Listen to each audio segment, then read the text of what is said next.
Hello everyone, my name is Rebecca Turk and today I'll be telling you all about my study, using camera traps to determine if relative abundance of Wallabia bicolor, the swamp wallaby, is affected by different habitat features. Culloden Hills is a suburb in Queensland, Australia, where the University of Queensland has been conducting field surveys for at least the past 16 years. Camera traps are considered a valuable addition to this survey as they have detected many species which were previously undetected. One such species is the swamp wallaby, a medium-sized marsupial considered common throughout southeast Queensland. Previous studies have shown that camera traps are particularly successful at capturing evidence of swamp wallaby presence, and that swamp wallaby abundance may be affected by certain habitat features.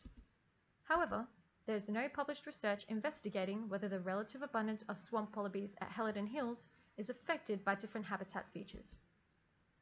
As such, the research question that this study sought to address was, do any habitat features affect the mean relative abundance of swamp wallabies at Culloden Hills? Accordingly, the null hypothesis was that mean relative abundance of swamp wallabies is not affected by different habitat features. Surveys were conducted throughout July 2017 in Culloden Hills across 6 adjacent private properties. These properties were Ergon West, Ergon East and Ergon North, as shown in Figure 5, and Valmar, Hagedon and Burkett, as shown in Figure 6. Students were sorted into 6 different groups, with each group responsible for surveying on one of these properties.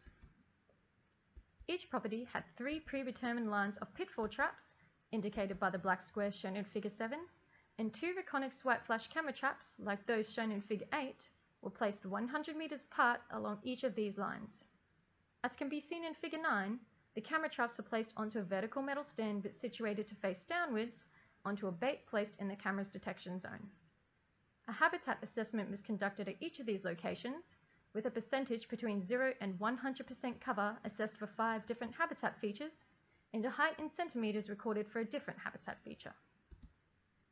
Unfortunately, statistical analyses revealed that the number of standardized events per 100 camera trap days was not affected by any habitat features to the significance of 0.05, and thus, I was unable to reject the null hypothesis.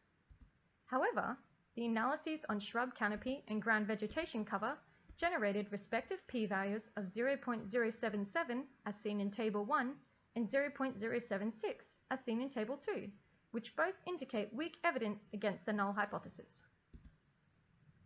While the results of the statistical analyses weren't significant enough to reject the null hypothesis, our weak evidence correlates with findings in the 2008 study by Swan et al.